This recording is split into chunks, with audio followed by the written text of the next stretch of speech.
आपण जर the Kerala story हा चित्रपट बघितला असेल तर तुम्हाला लक्षात येईल की कशा प्रकारे एका मुलीचा ब्रेन वॉश करून तिचं धर्मांतर केलं जातं।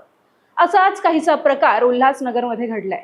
आपली 23 वर्षीय तरुण मुलगी धर्मांतराला बळी पडल्याची तक्रार एका आईकडून करण्यात आली आहे। ट्युशन शिकवायला जाणाऱ्या आपल्या मुलीचा ब्रेन वॉश करून तिचं धर्मांतर केल्याचा आरोप एका आईकडून केला जातोय। तिच्या आईचं म्हणणं आहे की जबरदस्ती तिच्या मुलीचं धर्मांतर केल्या गेले। मला माझी मुलगी परत हवी आहे असं सारखं रडत रडत तिची आई विनवण्या करते। ही मुलगी कोण आहे, तिचं धर्मांतर कसं झालं आणि तिच्या आईचं नक्की म्हणणं तरी काय आहे, सगळी स्टोरी या व्हिडिओमध्ये बघूया। नमस्कार, मी मनस्वी। सुरुवात झाली ब्रेन वॉशिंग पासून। लॉकडाऊन मध्ये उल्हासनगरच्या कुर्ला कॅम्प परिसरातल्या गणेश नगर मध्ये 23 वर्षाची दृष्टी चौधरी तिच्या आई, वडील, भाऊ आणि आजी सोबत राहत होती। तिची आई घरकाम आणि मुलांना सांभाळायचं काम करत होती। वडील एका खासगी कंपनीत नोकरीला होते।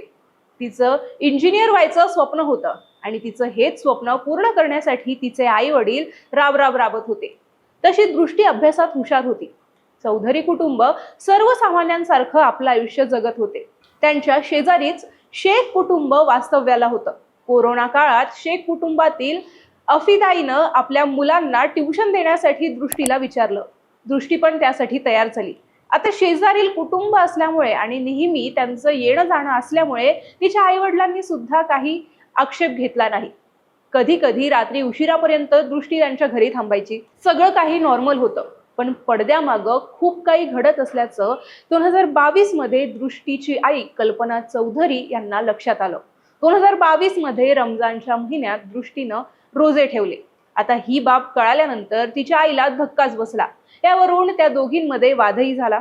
त्यावेळी शेख कुटुंबियांनी मध्यस्थी करून तुम्ही दृष्टीवर दबाव आणू शकत नाही असं तिच्या आईला सांगितलं। त्यावेळी दृष्टीने आपण काहीही चुकीचं करत नसल्याचं सांगून मैत्रिणीच्या सांगण्यावरून रोजा ठेवल्याचं आपल्या आईला सांगितलं।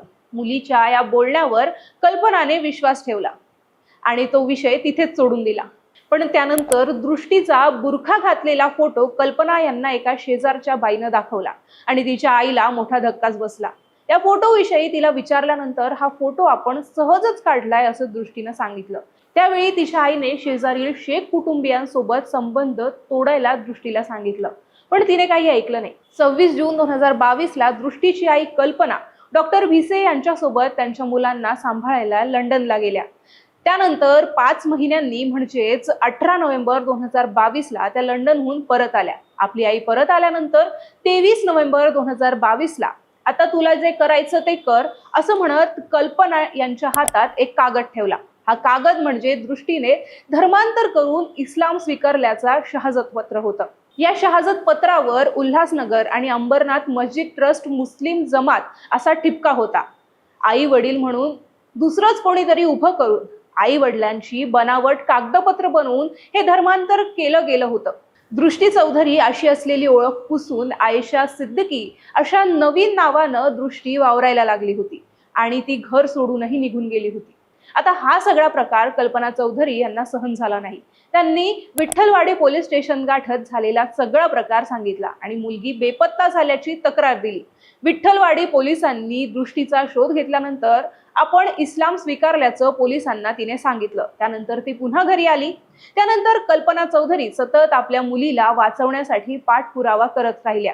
पुन्हा 2023 मध्ये ती घर सोडून निघून गेली, पण ती कुठे जाते याची माहिती तिने कुटुंबियांना दिली नाही।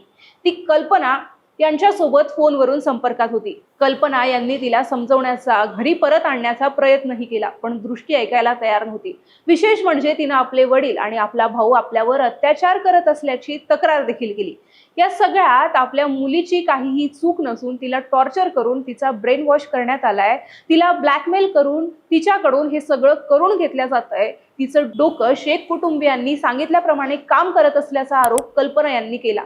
खोटी कागदपत्र बनवून दृष्टीचं धर्मांतर केल्याप्रकरणी चौधरी कुटुंबियांनी जेव्हा मस्जिद ट्रस्टीला जाब विचारला तेव्हा मस्जिदचे ट्रस्टी सलीम चौधरी यांच्याकडून आपल्याला 50,000 रुपयांची ऑफर देण्यात आल्याचा आरोपही कल्पना चौधरी यांनी केला। 2022 साली आपण लंडनला असताना दृष्टीला इस्लामिक कट्टरवादी असलेल्या जाकीर नाईकचे व्हिडिओ दाखवून तिचा ब्रेन वॉश करण्यात आल्याचा आरोपही त्यांच्याकडून करण्यात आला। दृष्टीने अनेकदा फोन करून घरच्यांकडून पैशांची मागणीही केली होती. तसंच तिनं वडिलांच्या खात्यातून पैसे सुद्धा काढले होते, अशी तक्रार तिच्या आईने केली आहे.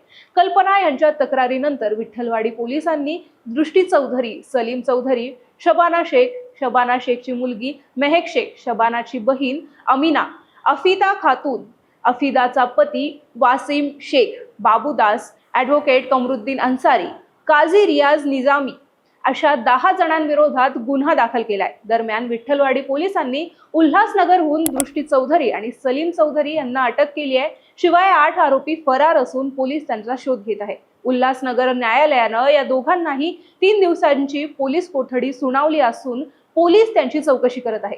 पोलिसांना दृष्टीकडे 26/11च्या हल्ल्याच्या काही नोट्स सुद्धा सापडल्या आहेत. मलेशियाला फरार झालेल्या कट्टरवादी झाकीर नाईकच्या व्हिडिओच्या CD सुद्धा सापडल्या.